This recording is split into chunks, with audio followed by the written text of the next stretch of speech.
I think we are all interested in self-help programs, ways in which we can improve our own understanding of ourselves and other people. These programs have led to a wide variety of systems and a considerable literature available to persons who wish to study the complex natures of their own minds and emotions. One of the difficulties which has presented itself is the comparative inability of the individual to get a sufficiently separate look at himself or herself to make this type of information, this procedure, essentially useful. After all, we seek the remedy with the same faculties that caused the trouble. Our own attitudes, our basic concepts upon life and living problems have in some way failed, or we are not in need of psychological assistance. With this failure, we must analyze the cause of failure in our own natures. And because of certain prejudices or certain limitations, we got into trouble. And how to merely think our way through these is not always clear. Too often, we use the same faculties in an effort to rationalize the difficulty or the complicated situation. Actually, these faculties are not sufficient, because with these same faculties we did rationalize ourselves into the situation. Somewhere, some way, we must attain a level by means of which we can examine ourselves in a new way. But unless self-examination is better than the previous level of conduct, we are not going to arrive at satisfactory solution. We can affirm for almost everyone that we live in the midst of a degree of confusion. We sense constantly that we lack something that is necessary to self-guidance. We realize that we lack self-control, that we lack discrimination, perhaps patience, and very often a certain quality of detachment by means of which we can estimate values correctly. Nearly everyone is in trouble because of too much attachment. And this attachment problem extends over nearly every field of human endeavor. Some individuals are too much attached to the world in which they live. Others are too much attached to their own internal psychic lives. A great many are attached to their opinions, others to their convictions, which are opinions greatly intensified by some overvalue. Some are attached to their hopes, others to their fears. A great many are attached to previous misfortunes, and a few, perhaps, are the victims of attachment to previous fortunes. Nearly always, the individual is overshadowed by intangibles at the very time when he should most come to a tangible conclusion. To escape from this overshadowing, to escape from these overtones that confuse, these undertones which depress, the person must seek some broader and deeper integration. No one in this world ever suffers from a problem they've solved. Out of solution comes release, and there is no release apart from solution.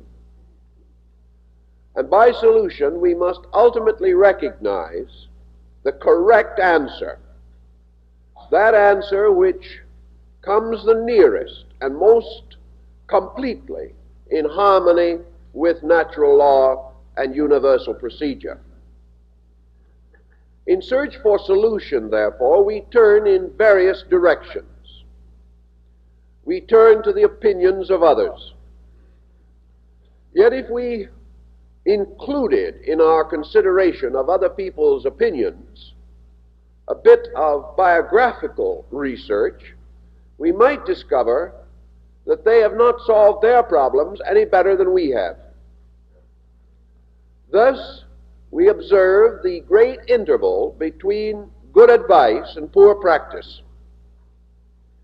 We know that many persons of distinction have suffered mostly from the very opinions which they have passed on to others.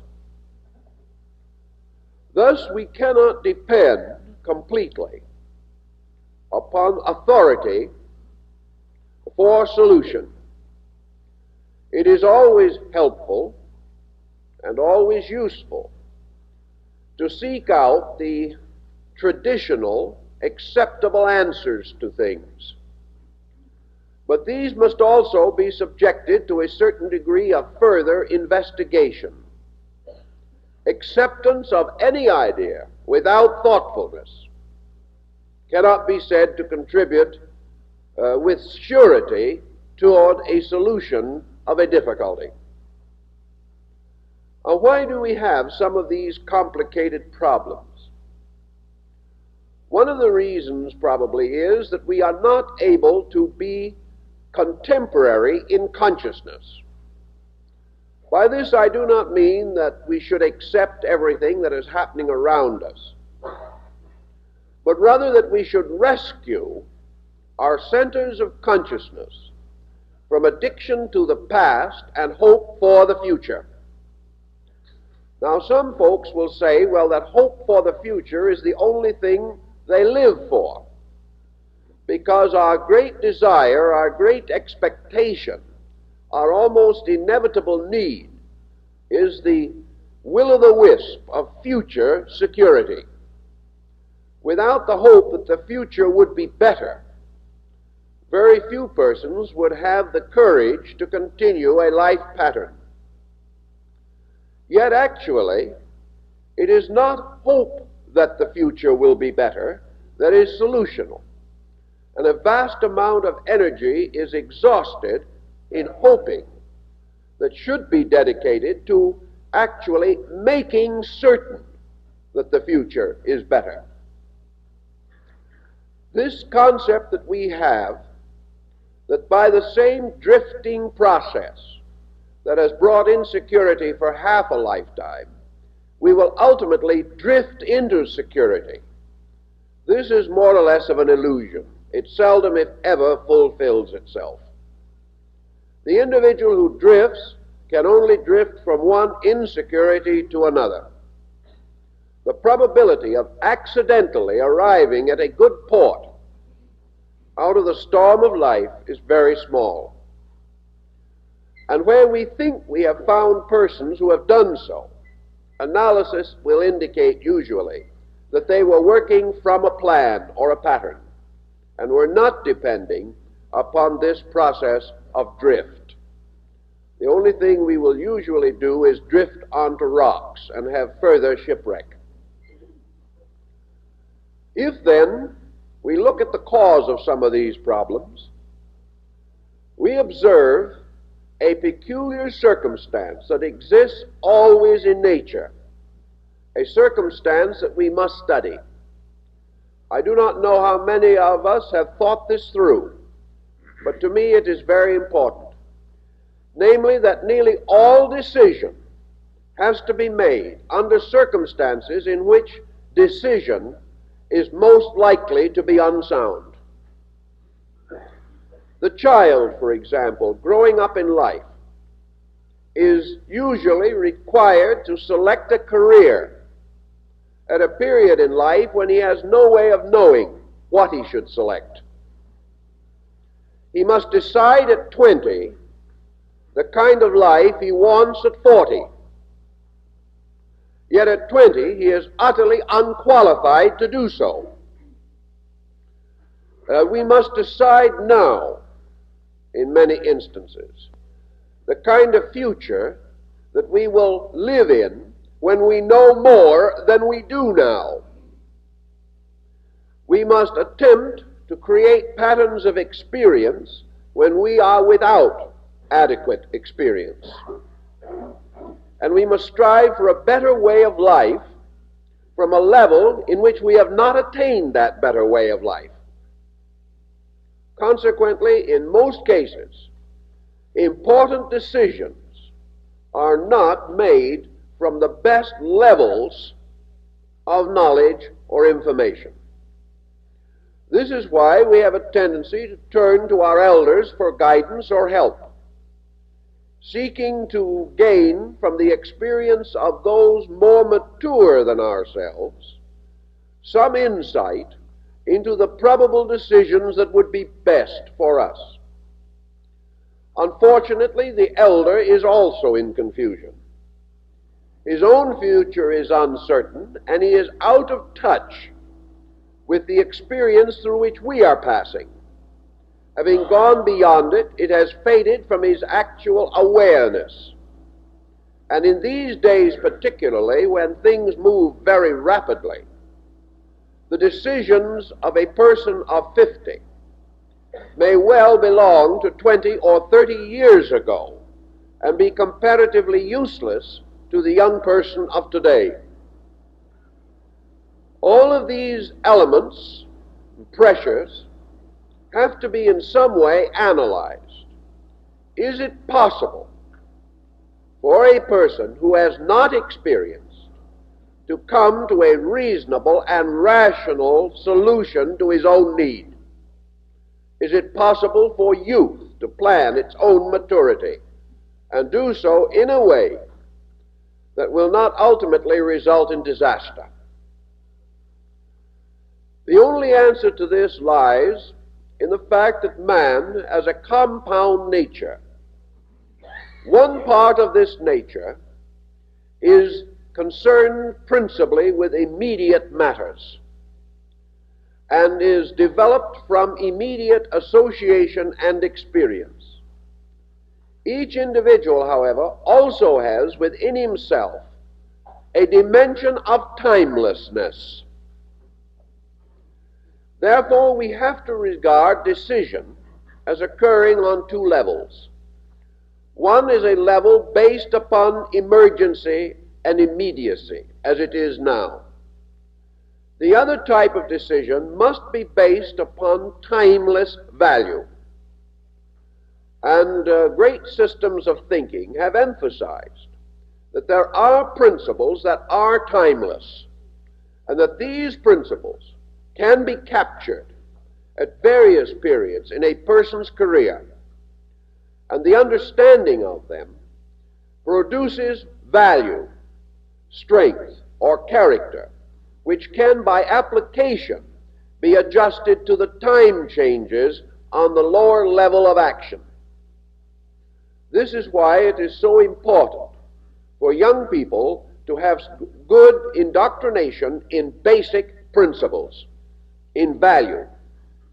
And this is where, up to the present time, education has been most negligent. It has completely omitted or ignored the problem of value.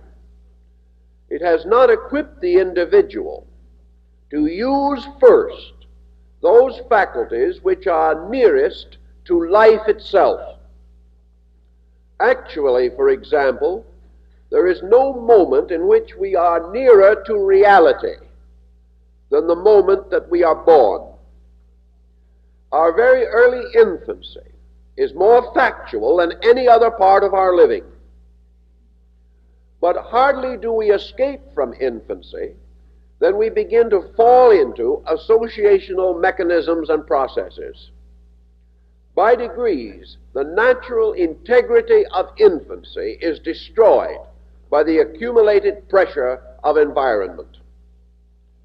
Thus, the straightforwardness, the strange inevitability of natural insight is frustrated, and we lose the use of it as a determining and conditioning factor. Once we have lost this, we are already heavily burdened with those negative pressures which are going to ultimately get us into trouble. We then attempt to solve the trouble by leaning more upon accumulated tradition than our weight will support or sustain. We cannot achieve security merely by obedience to tradition. Psychology, working with the individual, finds what they term an unadjusted person. This is a person who does not fit into the pattern of things. Therefore, the immediate effort to overcome this unadjusted state, to strengthen adjustment, to bring the person into conformity with the world in which he lives. To do this, he must be brought into conformity with a world of suffering. And in order to be in conformity with a world of suffering, he also must suffer. And by attaining a sufficient and significant degree of personal misfortune, he becomes like everyone else. Out of this, of course, come then the dilemmas of his own existence. And he discovers that he is tied to society by common dilemma, rather than by any positive understanding of value. Trying to find a solution to this causes the person to turn into himself. Why is he in this condition? How is he going to escape from the misfortunes of life and at the same time preserve any happiness which he may have accomplished? The average person's life is not one long interlude of misery. It has some delightful spots in it. If he is an optimist, he will forget the misery. If he is a pessimist, he will forget the bright places. But life is actually a series of experiences, some of which we wish to remember, and others which we hope to forget. Out of this mixed situation, other values begin also to become apparent. One is that because we do enjoy certain happiness and have certain fulfillment which is satisfactory, there must be some things that we are doing reasonably well. Then there are other things which, no matter how difficult they appear, still seemingly we can face with a good hope. But most of all, there is a core of unsolved problem which hangs over our heads like the sword of Damocles, or in international affairs hangs over the peace of the world as an eternal threat of war.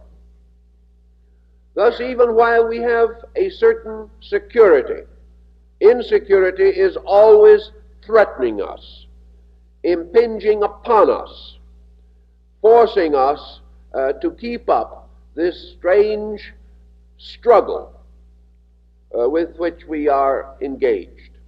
Modern Western psychology makes a great deal of the importance of this struggle. This struggle is really living, according to a great many authorities on the subject. The individual who is up to his neck in trouble and is floundering around is a man of action. The fact that his action is merely a desperate effort not to drown is overlooked. We are assured that if we did not have this tremendous pressure behind us, if we were not living perpetually on the surface of a volcano, if we were not constantly and continuously struggling simply to survive, We are warned that if these pressures did not exist, we would soon slip into a state of negative security. There would be no more progress. There would no more be advancement. And we would become a strange, pathetic, negative group of people following some strange fantasy such as Oriental yoga or something of that nature. So, as the Southern preacher observed on one Sunday morning in church, when he chose as his theme, when the Lord sends tribulation, he expects us to tribulate. And this, to a degree, is our attitude on this. Theology has assured us that we are here to tribulate, that we are here to suffer, and from suffering to gradually gain a kind of spiritual strength, the strength of the individual who can suffer with dignity to the end of his life. This particular perspective is not too intriguing these days either, and those who wish to attain reputation for dignified suffering are few in number. If, however, we assume that action, regardless of quality, is the desired thing, that we must be busy whether we are doing anything or not, then obviously our civilization is an outstanding success. If, however, action should have meaning, action should be purposed, and action should be under the dominion of principle and character, then we are not quite so successful. In this, then, we turn into ourselves and we use some approved text to try to find out what is wrong. This in itself is quite a dangerous and exciting adventure. In the years immediately following the Civil War, this country was deluged with patent medicines of all kinds. That was long before these same patent medicines became sanctified by the great pharmaceutical associations. We're still having them, but we can no longer pronounce the names.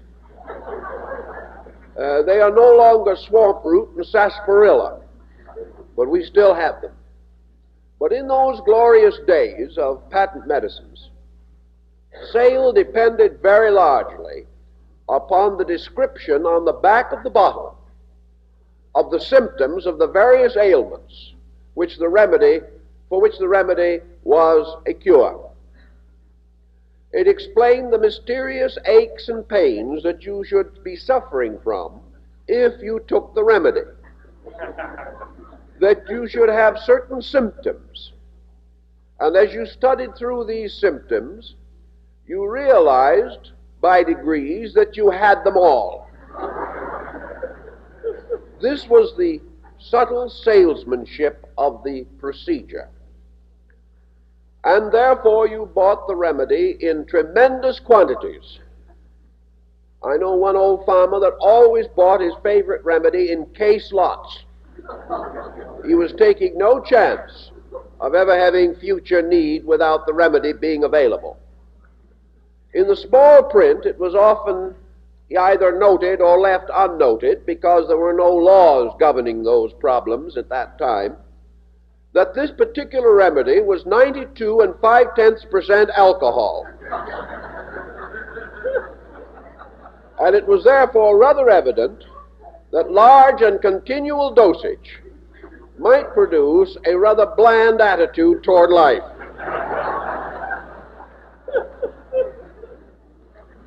In the same way, on a different level, we are not reading the symptoms on the bottle, we are reading the symptoms on the printed page. It is no longer connected with patent medicines, but it is definitely connected with a formula of self-analysis. And as the individual reads down the list of possible complexes, neurotic tensions, psychoses, phobias, neuroses, fixations, to say nothing of some of the more elegant ailments, such as paranoia, dementia, and the problem of the manic depressive, by the time he gets through, the individual is overwhelmed with the realization of the number of things that could be wrong with him. And being a little probably neurotic, or otherwise he wouldn't have been looking in the book at all, he is all ready for trouble. One by one, he identifies himself with these symbols.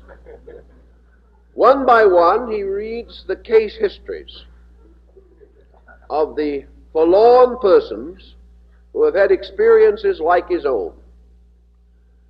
And finally, he comes to the first basic conclusion that whatever is wrong with him, it is not trivial.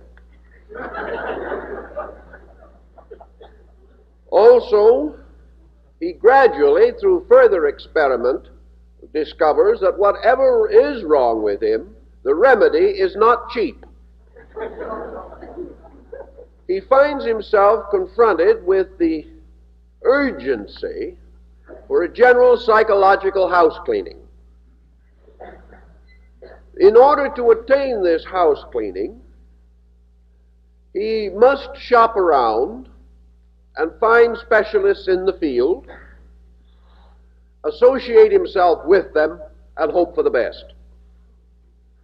That he probably does have some of the problems that he finds in the book cannot be denied. And certainly there are values in many of the suggestions that are given to him. But to weigh his own case, select from theoretical or case histories those fragments of therapy suitable to his need, such procedures require a great deal of discrimination. And if he had had that much discrimination, he probably would not need the remedy. He is seeking to develop discrimination in the presence of ailments due to the lack thereof.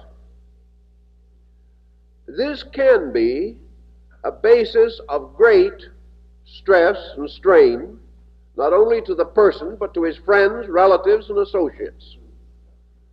He has a tendency to become more and more fixed upon his own ailments. And the remedy in this case is so much more complicated than the old swamp root that served so many uses for his ancestors, that it is difficult for him to arrive at proper conclusions. I remember one interesting example of the old farmer who had a good supply of certain suggested remedies when the family horse began to develop the symptoms. The instinct was that if it was good for man, it was good for beast, to give it to the horse. The remedy, however, didn't work quite that way. The farmer continued to improve under the remedy, but the horse did not get well. The reason being that the horse could not read the label on the bottle and was not given the psychological assurance of the effectiveness of the remedy.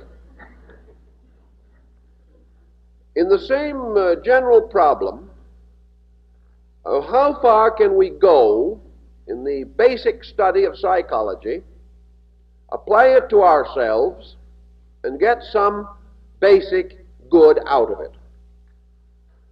One thing I think we can agree that psychology has done for us that has been helpful, and that is, it has slowly but certainly pointed out to the individual that the cause and solution of most of his problems lie within himself. This is a basic, factual thing. We're all right up to this point. But when we begin to analyze the application of remedies, we begin to lose certain enthusiasm. That the individual is moving falsely from pressures rather than from values may also be broadly accepted. In other words, when a person says, "I want," we now know that he may be, in this very statement, a very brief one, stating a basic untruth. He may not want. This individual is not usually speaking from the I level at all. He is speaking merely from the level of pressure. We are constantly struggling for things that we believe that we want, and we do not really desire them. A large part of our struggle in life is merely struggle of defense and escape. And the problem of defense and escape means that we are defending error and attempting to escape consequences. And this is a long, hard job. And millions of persons waste their lives on these projects.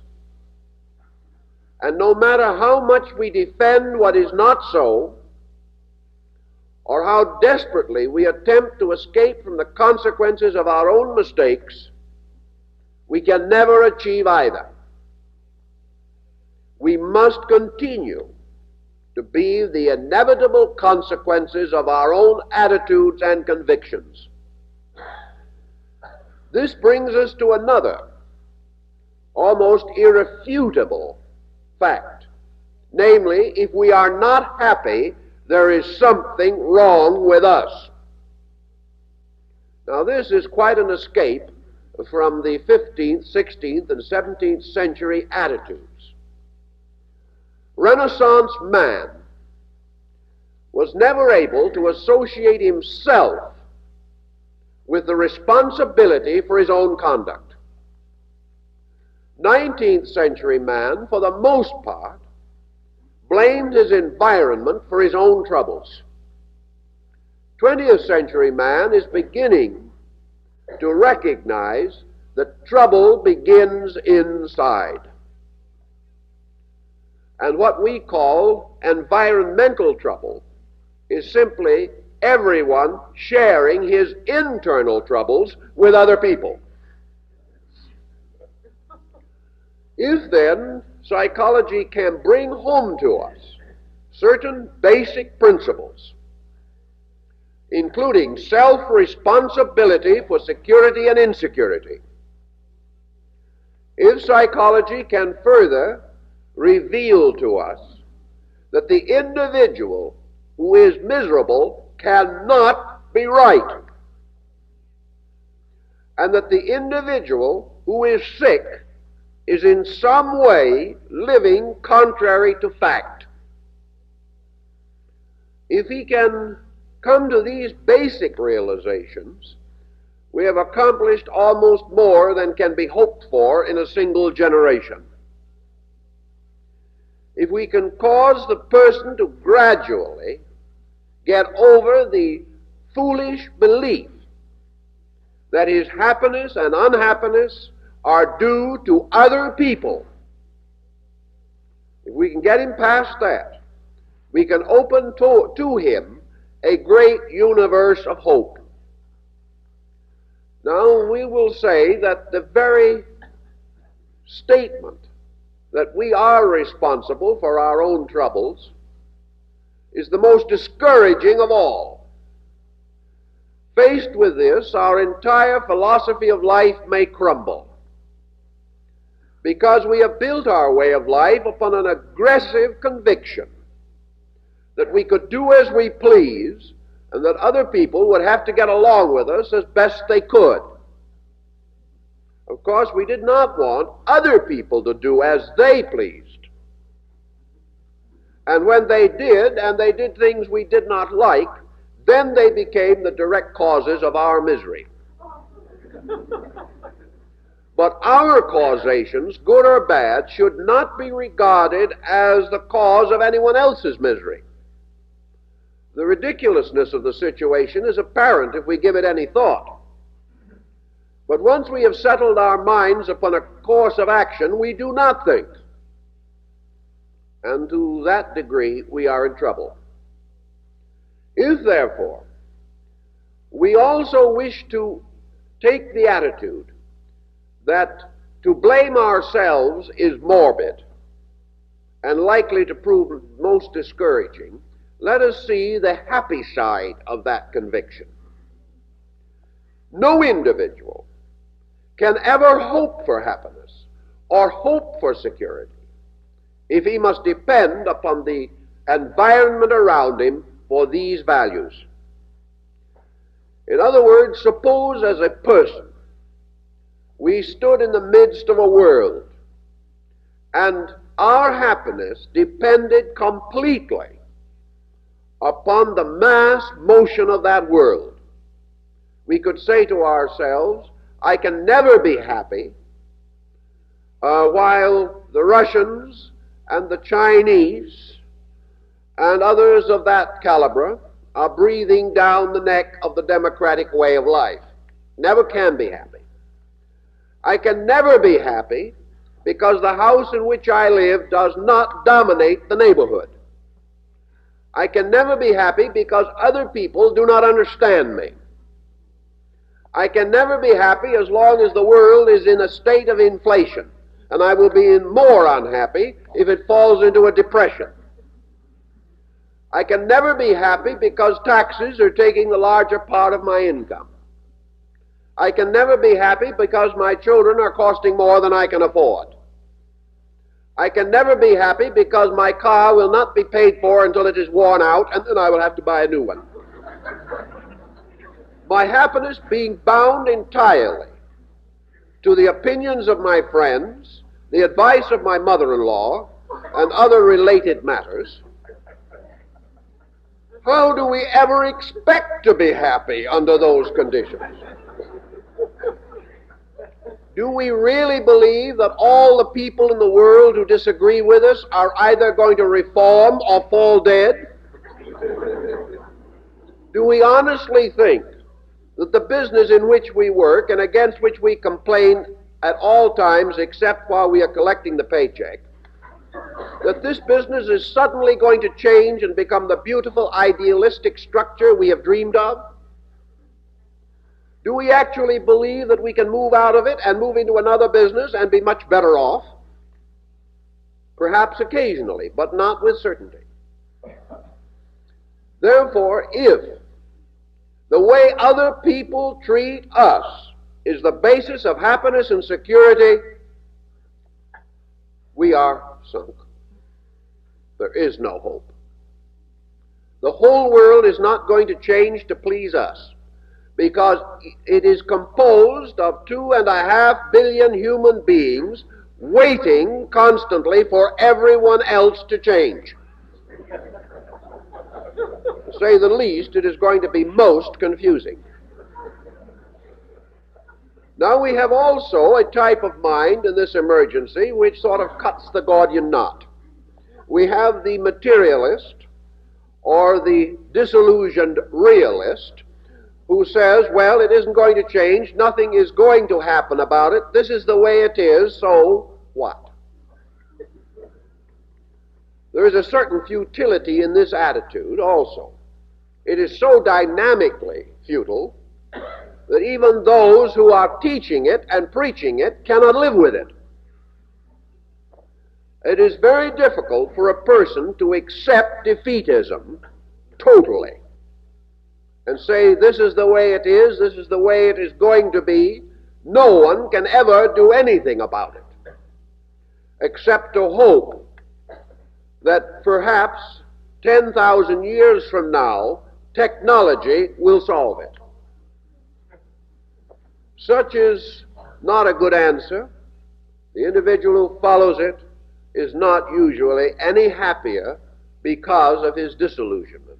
He is likely to fall only into cynicism, extreme skepticism, and a generally unpleasant relationship with life. As a result of this attitude, most of your so-called realists in science and even in industry divide their lives sharply into two segments. One in which they are addicted to their beliefs, and in the other they are allowing themselves to relax into their hopes. But they never bring these two things together because they are utterly contradictory.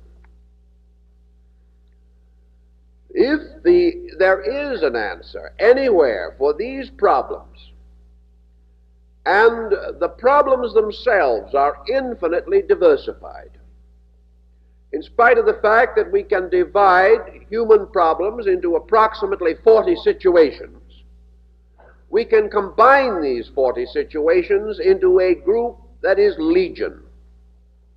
No two persons are the same, nor do they bring identically the same resources to any problem, nor is the sequence of problem unfoldment in their lives identical with the same sequence unfoldment in other lives. Consequently, actually, there must be, finally, as many remedies as there are persons. And while we can achieve certain broad patterns, there is only one person in the world capable of understanding us, and that's ourselves. Others may do a pretty good job of it, but they can never have the certainty that we have. So gradually we are forced to the creative, idealistic, and progressive realization that the remedy, like the ailment, must originate in man, must come out of the individual, and that therefore it is possible for the individual to solve his problem without waiting for the whole world to enter some paradisical state that has been long in appearing. Therefore, we are not actually in a terrible discouragement when we take the attitude of self-responsibility. We are beginning to face the only answer that can possibly work. On all this point of view, psychology is laying more and more stress. But the psychologist, while he is not always an ideal character by any means, also has a side to his problem.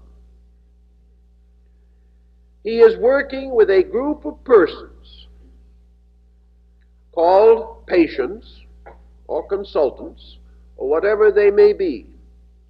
And this group of persons is not essentially a group dedicated to self-recovery. The individual does not want to place his life on a solid foundation.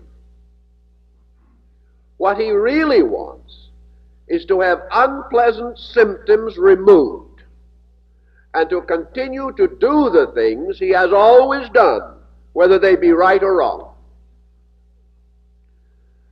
The idea of imposing a kind of discipline upon ourselves leaves us cold. We have had the feeling that while we were in school and while we were children and while we were forced to accept discipline, we had all we wanted. And that one of the symptoms of maturity is that no one else can tell us anything. That we wish to be free agents. That we wish to do as we please. With this to work with, the psychiatrist, the psychologist, the doctor is against a very desperate situation. One rather prominent practitioner told me not long ago, he said, we are a most frustrated group ourselves. And one of our grand frustrations is that no matter what we know or what we believe we can accomplish, we are seldom, if ever, given the opportunity. We get an individual who is badly involved in a problem. He talks about it. He gets it out of his system. We've just about begin to see something we might be able to do for him. But because he's talked it out of his system, and because he believes we are magicians and not physicians, he begins to feel a little better. So we never see him again. And this is not only the person whose means perhaps force him to stop treatment. Among those who we never see again are those to whom the cost of psychological work means nothing. They are simply not interested in any more than the alleviation of a dominant symptom. If you can block that symptom, if you can give them a psychological equivalent to an aspirin tablet, they are completely satisfied. They are almost afraid that they might be educated into a better way of life. And that might cause them to be forced to give up certain practices, policies, or attitudes which they wish to continue to have. And the most common attitude that people want to protect is the attitude that others are responsible for their trouble. They never want to be educated out of that. They never want to take the final step toward emancipation by assuming full responsibility for conduct. This is too large a challenge.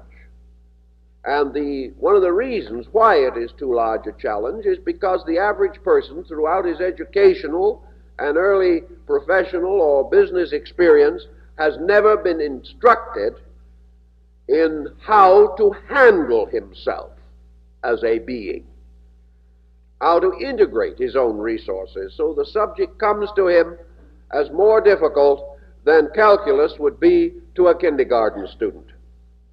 He is simply not equipped for the problem. Now, recognizing this phase of it, which is positive and is factual, we then turn to the negative phase. Most persons are in trouble essentially because of fear. Fear is the foundation impulse behind both defense and escape. The individual who is not in a reasonably normal pattern is afraid of something. He may be afraid of himself, afraid of other people, afraid of circumstances. He may be afraid of society. He may also simply be afraid to be a person, because if he becomes an individual, he may lose adjustment with the collective. He is afraid to be better than other people, because it will open him perhaps even to ridicule. He is afraid to be worse than other people, simply because it is likely to land him in jail. He is afraid. And out of this fear, he develops a chain of weakness reactions. Reactions which are constantly tearing down whatever courage he may have, and forcing him to seek some kind of solace of an imaginary or escape nature or kind. If this person, with forebodings and misgivings, becomes too involved in psychological thought without leadership or direction or control, he is apt merely to become more and more aware of what could be wrong with him, more and more concerned over the probable development of his own symptoms. The most difficult person in the world to treat when he is sick is a doctor, because he knows too much about his own symptoms. And as one said to me, he hasn't quite as much faith in the medical profession as an outsider might have. These problems affect also in the psychological field. Many psychologists who are sincere people are completely nonplussed when the would-be patient proceeds to analyze himself out of some popular publication. He begins to tell the psychologist what is wrong with him, which is embarrassing, because it probably is not right. But if the psychologist does not agree, in all probabilities, the patient will search for advice elsewhere. He is going to regard himself as more correct than the professional who may know what he is doing. As a result of this kind of situation, we have on all fields of therapy today the patient who comes to the doctor and demands certain medication, whether he needs it or not, because he's read about it, because he's heard about it, and because his neighbors recommend it strongly. Out of this has come a great deal of tragedy. On the psychological level, a little knowledge can truly be a dangerous thing, because it does not give us an adequate perspective on things. One simple example is the materialistic textbook, which tries to explain the origin of our troubles. It proceeds to go back into heredity. It analyzes all of the traditional reports that could influence a person's life. It then goes into childhood environment, searching out all kinds of difficult situations which might have contributed to the difficulty. It takes generally the attitude that the faculties of man must be conditioned by some force outside of man in order to take on the peculiarly tragic situations which develop. Out of all of this, therefore, the patient comes up with a tremendous sense of injustice. He is a victim. Nothing that he could do about it could prevent the fact that the situations in his early life and his hereditary endowments have doomed him to be a hopeless neurotic. This is not cheerful to begin with. Nor is it cheerful if he learns that even by analysis, this neurosis can be cleared up. Supposing he is assured, and it is demonstrable to him, that in a year of treatment he can get over 75% of these neurotic pressures. Is he happy? No. Why? Because he was 54 years old when he went to the psychologist. And he has already been miserable for 54 years because of things that he was not responsible for. And the discovery that he is not responsible and that something else or something can be done for him leaves him rather cold. He looks back upon a ruined life which he is now able to ascribe to other people. Supposing at 55 or 56 he is a nice, well-balanced person, having come out better than the average from psychological counseling. He is now going to start at 55 to try and live as though he had been imprisoned falsely for 55 years. Is he therefore going to suddenly become an optimistic member of society? Unlikely in the extreme. He is far more likely to say, well, if I've been wrong all this time, whatever little comfort I think I have found from being wrong, I might as well stay with it, because I'm not going to live long enough to in any way compensate for the time that has been lost. So the very situation that other people have placed him in this predicament will probably cause a great deal of basic acidity in his own temperament and nature. Well, you can also say that if he wakes up at 54 to the discovery that it is his own fault, he is not in a much happier situation.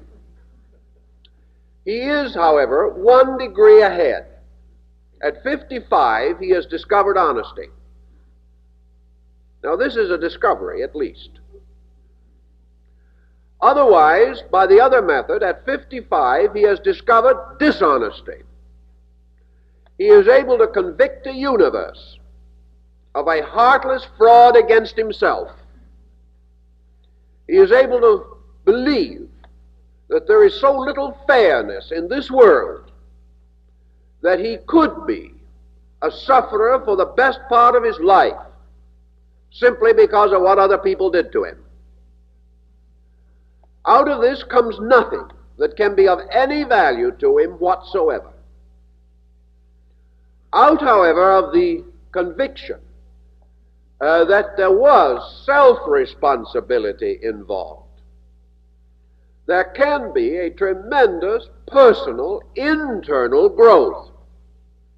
The individual may never be able to completely escape from regret, but he at least is not going to escape from the implication of character. And if at 55 an individual wakes up to the realization that he is the maker and breaker of his own destiny, then he has awakened. Whereas if he continues to blame it on someone else, he is only sleeping deeper than he was before. And at 55, an individual awaking to a fact can begin to enrich his internal life, even if he cannot perhaps restore a career that has already been damaged by previous conduct. Actually, if we must face something, if we must ultimately do something about our problem, it is much better that we come finally to a discovery of honesty than that we come to a discovery which only perpetuates the same illusions from which we have previously been afflicted. Thus, it is not, in my thinking, too wise for the individual to try to use psychological technique as a means of continuing to prove that he is the victim of circumstances. The psychologist himself must ultimately correct this situation, or he is going to end with an amoral and unethical code. A code which will not contribute to the essential growth of man.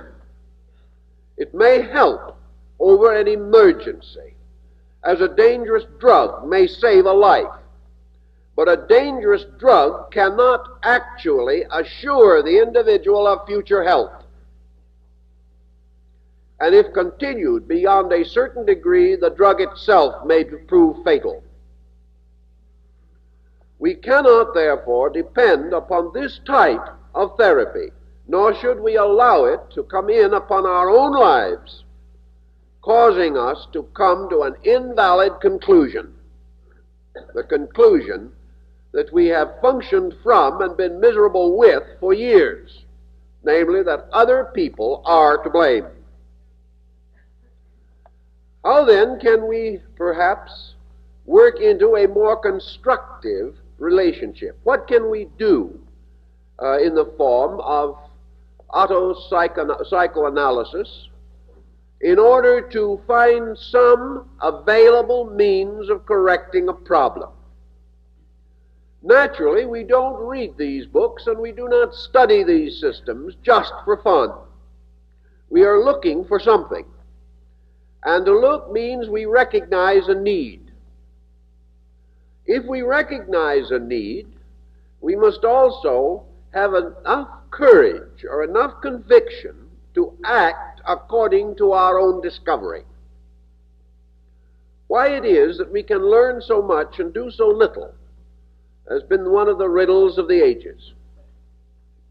It is simply that we have never put our hearts really into self-improvement.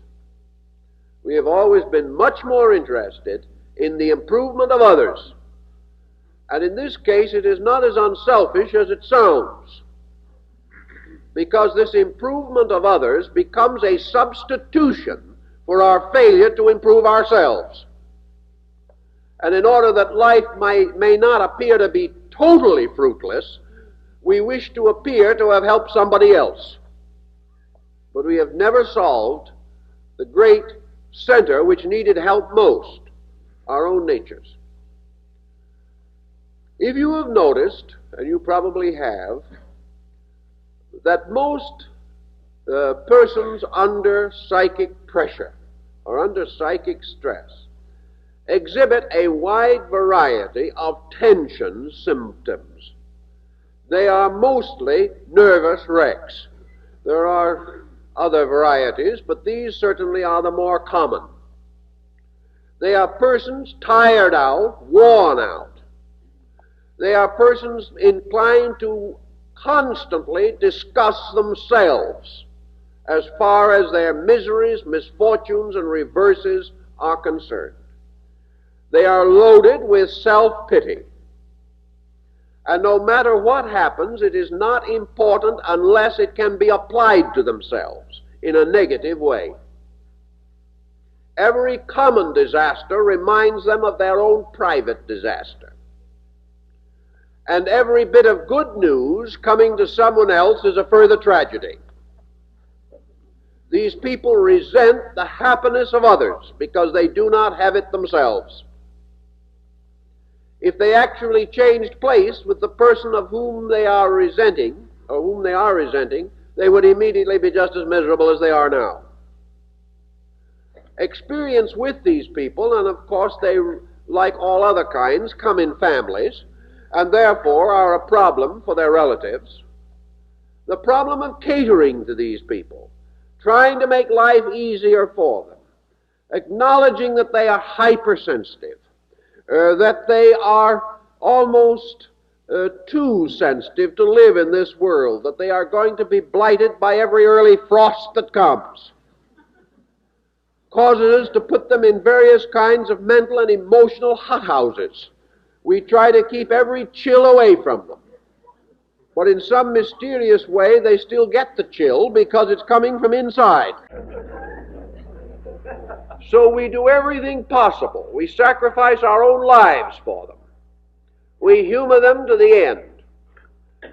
And they die just as miserable as they might have had we totally ignored them.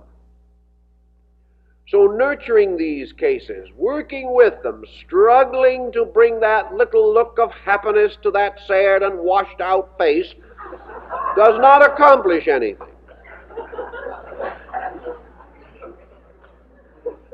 Even if they finally smile, it is only through the smile that they tell us that all this reminds them of how much they have previously suffered.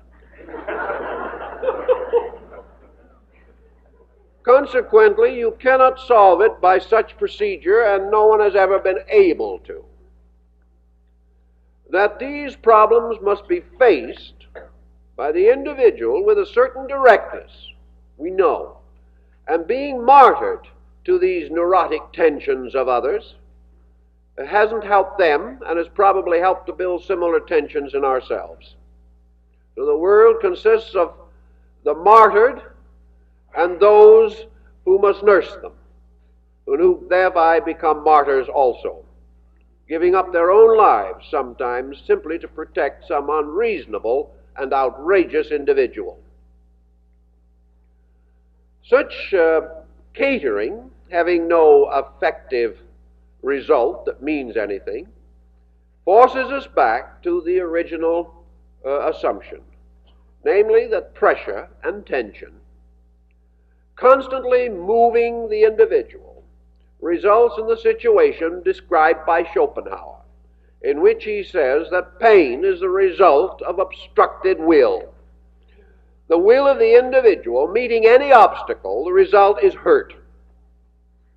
And man's great idea of nirvana is actually the infinite expression of his own will without obstacle.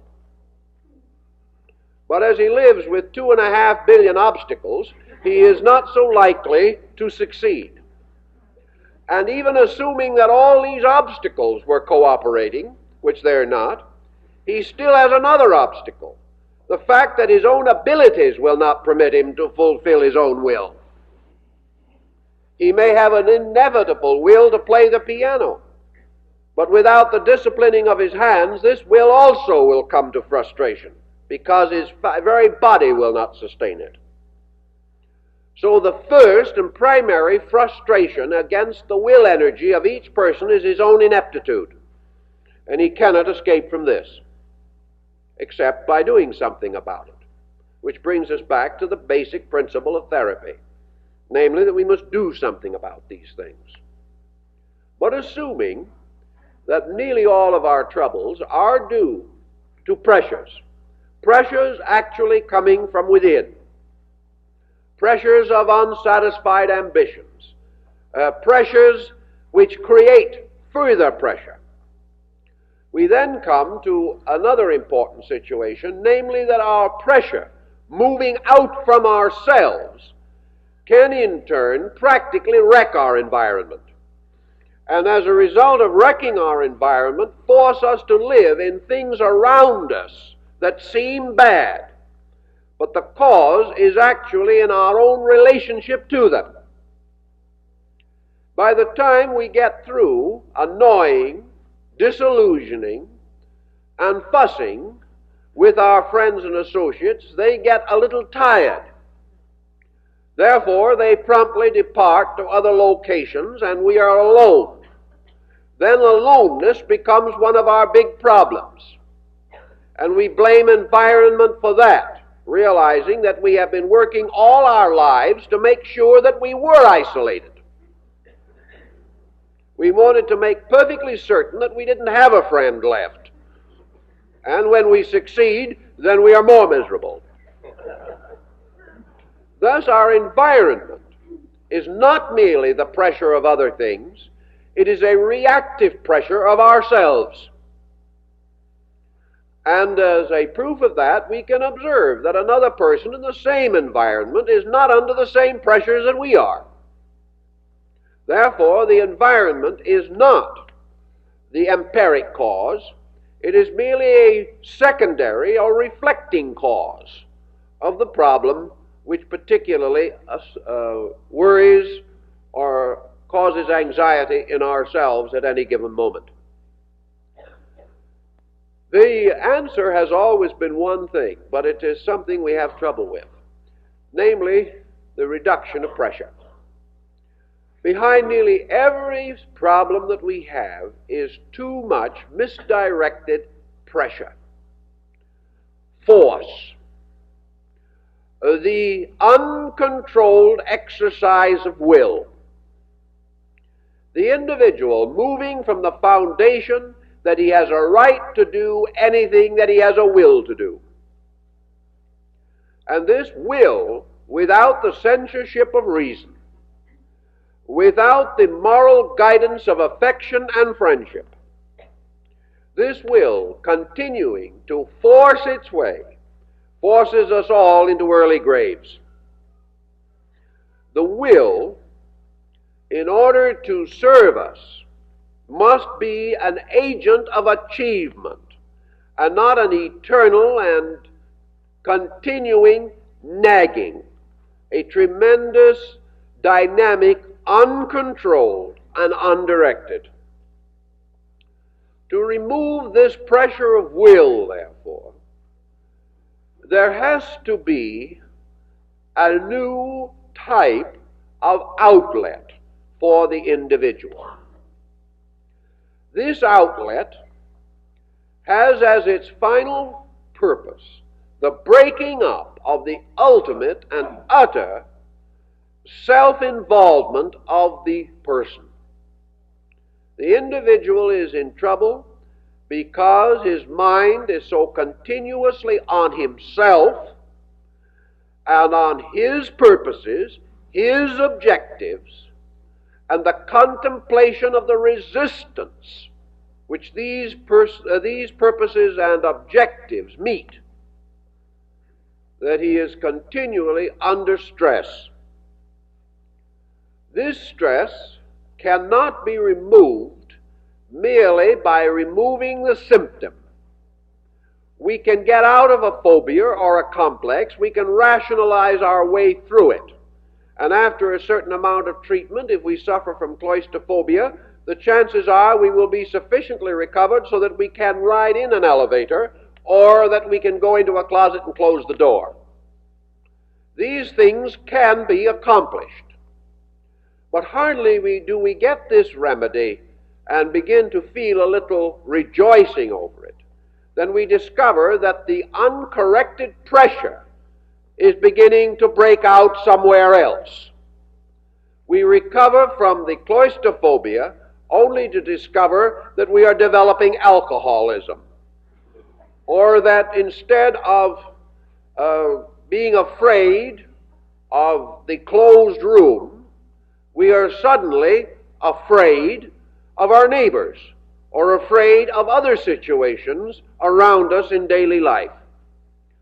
Thus, the pressure, not having been cured at its root, merely takes on new symptoms and adapts itself to some other stress point in our personality.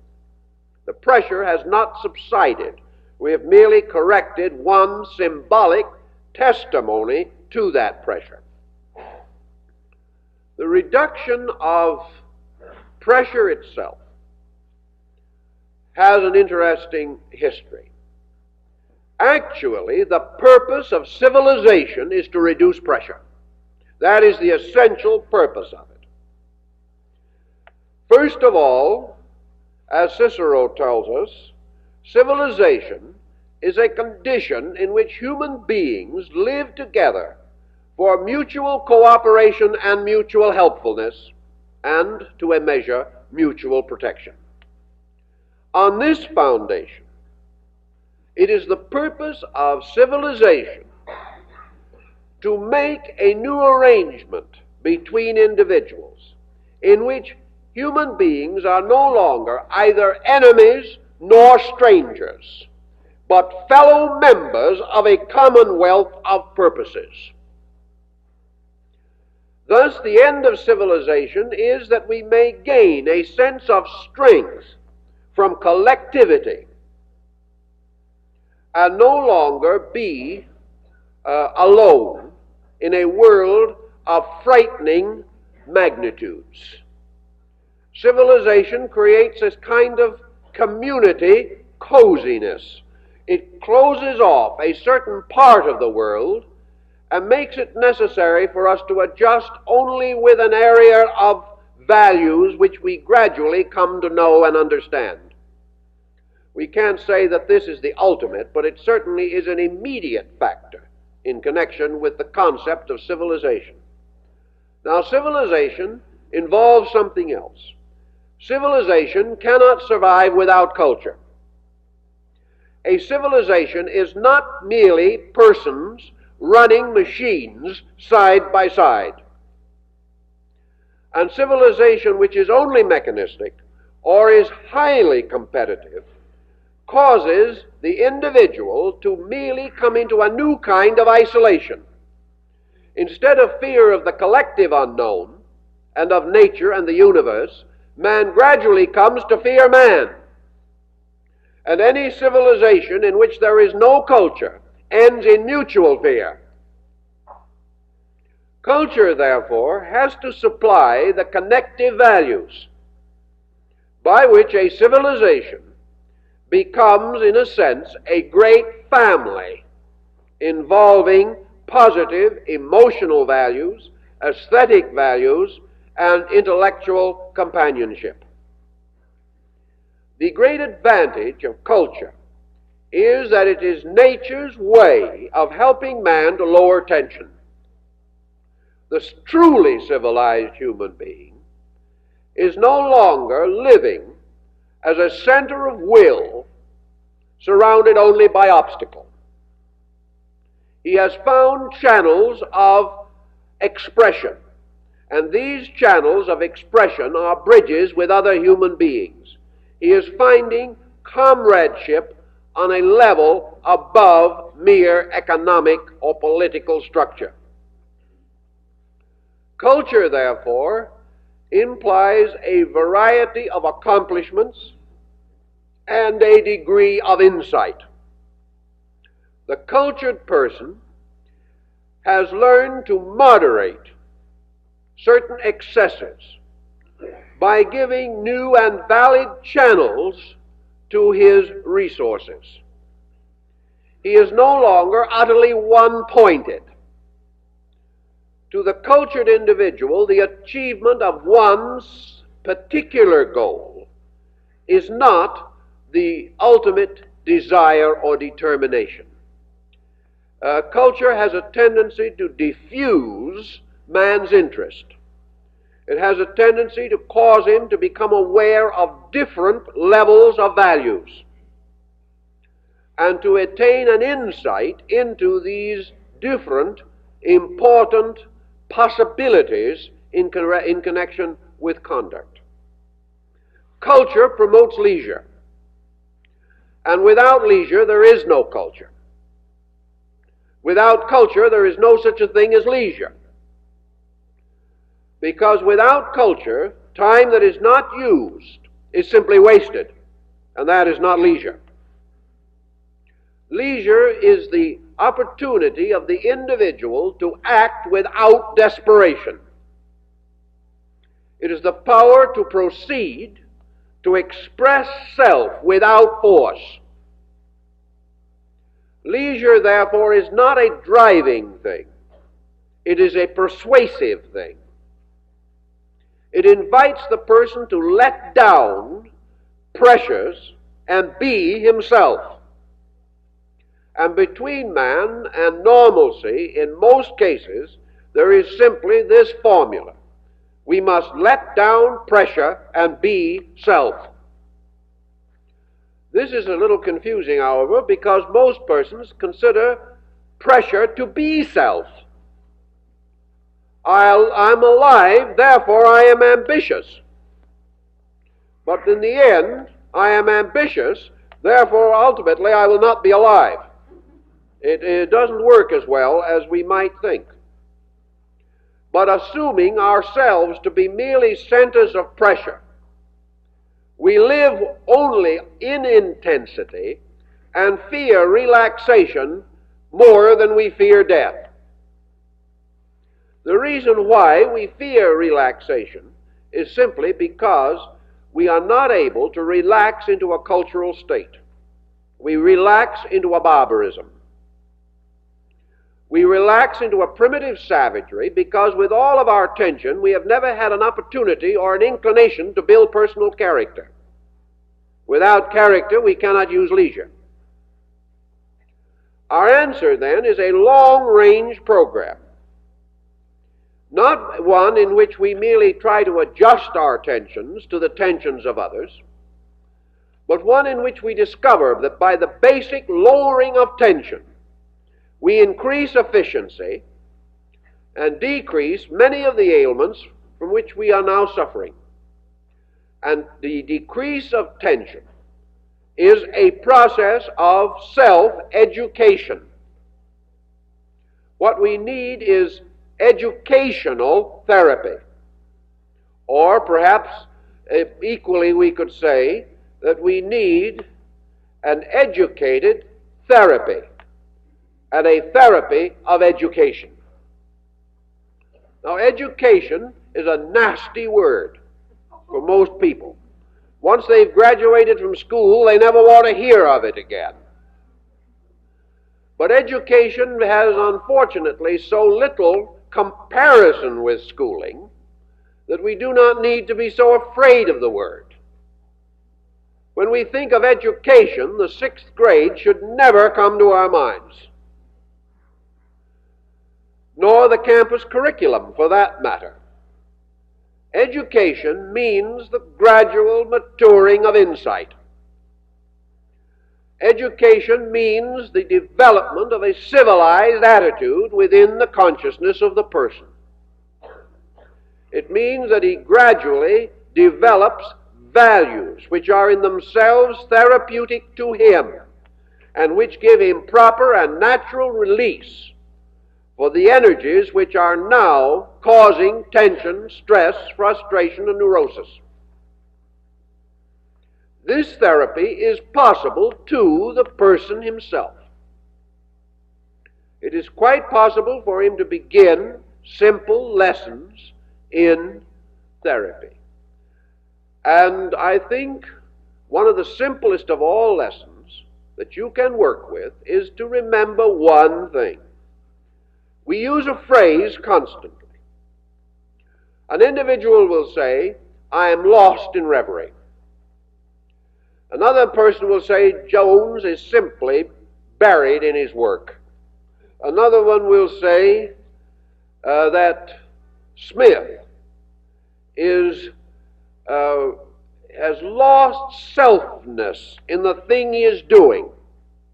He is absorbed, which means that he is diffused through it, or has gone and become identified and identical with it.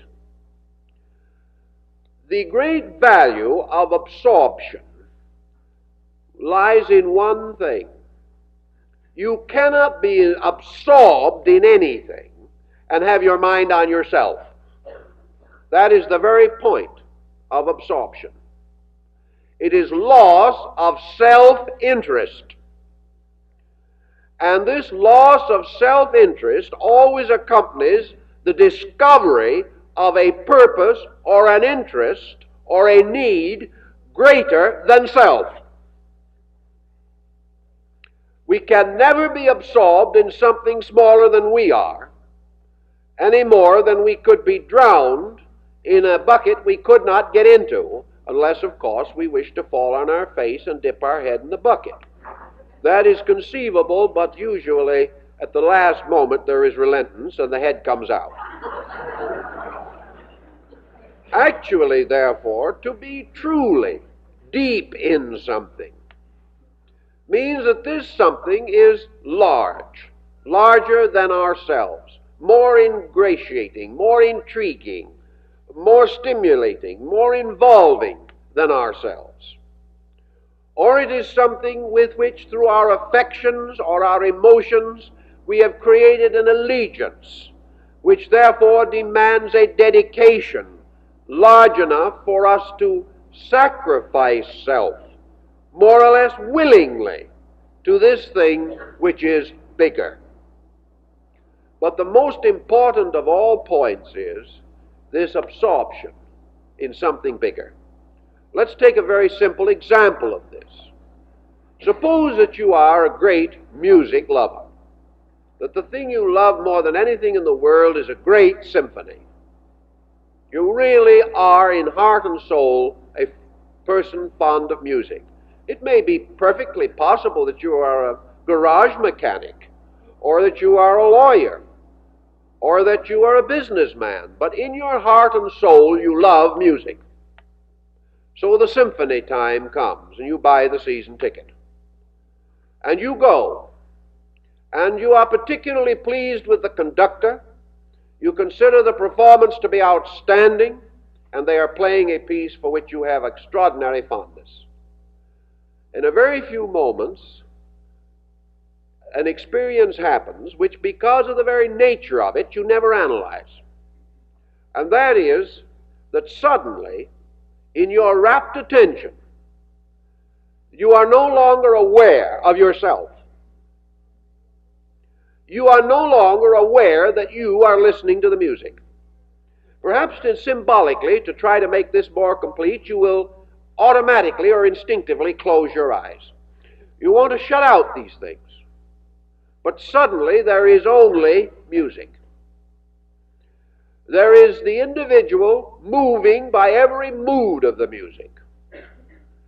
You cannot imagine the person completely enraptured with Beethoven being aware at that instant that he is driving an unpaid-for automobile. When he goes out and gets it at the parking lot, he may remember that. But while he is listening to that music, he does not remember. While he is listening to that music, he does not remember the bad day at the office. He does not remember the family quarrel. These personal things have ceased because a peculiar rapport has been established and the faculties are totally absorbed in the contemplation of music. Furthermore, this individual is no longer aware that he is trying to listen. The volitional factor of keeping his mind on the music is no longer valid. The only person who has to keep his mind on it is the person who does not understand it. But if there is real sympathy, real understanding, or real acceptance of beauty, the person is not trying to listen. And while this music is being played, the music by Beethoven exists, but the listener does not. He is no longer aware of his own existence.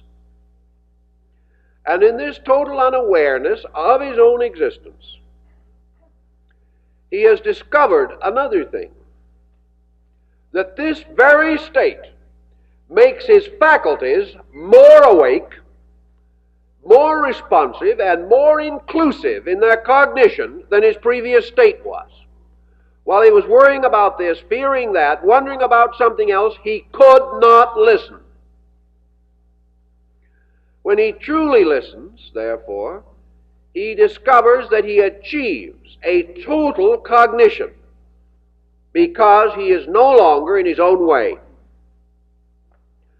In psychological problem, this total cognition results from absorption in interest outside of and apart from self. It is an available acceptance. And instead of making life smaller, it makes it larger. And it is the basis of true perceiving, of true knowing on every level of cognition. And true knowing is the great therapy against the wrong knowing which makes neurosis possible. Thus, the individual seeking psychotherapy is better to have his mind off of himself than on it. But there is no use in transferring the mind from self to problem. The purpose in every case is that the transference must be upward to something larger, something more valuable, something more essentially real than the level of the problem. The person, therefore, who finds the greatest security in living is the one whose living is meaningful. And to be meaningful, meaning must come above self. When this particular phase of the problem is more emphasized, we will have a preventive psychology that can be important. The preventive psychology which implies that the only solution to a level of thinking is to break through that level, to raise the consciousness and the mental faculties to security by giving them power and authority over the situation that previously enslaved them. We can always outgrow by enriching the internal value, but we can never outgrow by simply cutting the heads off the dragon. For as in the case of the Greek legend, for every head that we cut off, 5 more grow. The only way to destroy this dragon of neurosis is to lower the estimation of self-circumstance in the consciousness and character of the person. He must get over being a totally locked, isolated self. And to do this, he must break through into those things in which the tensions are not present. And through leisure and through culture and through society, through thoughtfulness, the person broadens his world, in this way broadening his sphere of interests. And as these interests draw his attention away from himself, he discovers that he functions better. And that if he can achieve a marked degree of this detachment, his health will improve, his job will be better done, he will have more energy, because his energy will not be diluted by the pressures by which he exhausts it. Thus, in psychology, this problem of self-analysis must also include the dimension of release from self-hypnosis. The person must be in a condition to relax away from the domination and tyranny of self-purpose and recognize a universal purpose, which is therapy for all of his particular ailments. The person who attains friendliness with the universe will not have these pressures, but we can only be a friend when gradually we come to understand. Until then, the universe is a fearsome thing, frightening us. But as our own understanding broadens, its friendliness becomes apparent. We discover that we do not have to fight to live, that nothing that is done requires these mental and emotional pressures, and that the only effective way to do anything is in a relaxed and quiet manner. This gives us discretion, discrimination, and makes available to us the total resources of our own consciousness. Consequently, therapy is useless, essentially, unless the individual is really consecrated in his desire to get over his trouble and is willing to make major changes in his own perspectives in order to achieve security, peace of mind, and peace of heart. If he is willing to do these things, much can be done. Well, there's much more to say, but time is up, so we have to stop.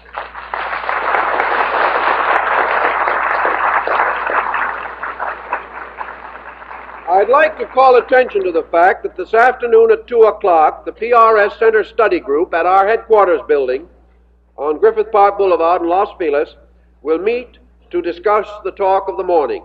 Anyone who would like to participate in this discussion or come and watch others and listen to others discuss, gradually get themselves worked up until they forget themselves and discuss too. We hope that those of you who are interested will come. Next Sunday morning, we are taking as our subject astrology and epidemical disease. And we think this will be of interest to a good many persons. The peculiar development of epidemic. Have you ever realized that man, for the most part, does not stop epidemics? That they run courses and all of a sudden stop themselves? That they go through certain areas and do not touch others? The study of epidemical disease and its relationship to human life and human psychic entity is really well worth our thoughtfulness.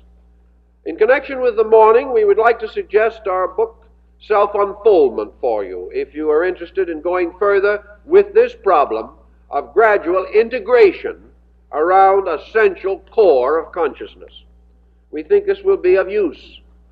And the little lecture pamphlet, the Buddha's Sermon on the Mount, will also bring a number of very relevant ideas in this department to your attention.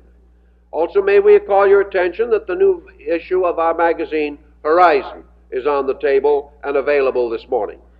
Now, we thank you all very much and hope that you'll be with us next Sunday, and that by that time you will have made a marked attainment in this problem of self-adjustment.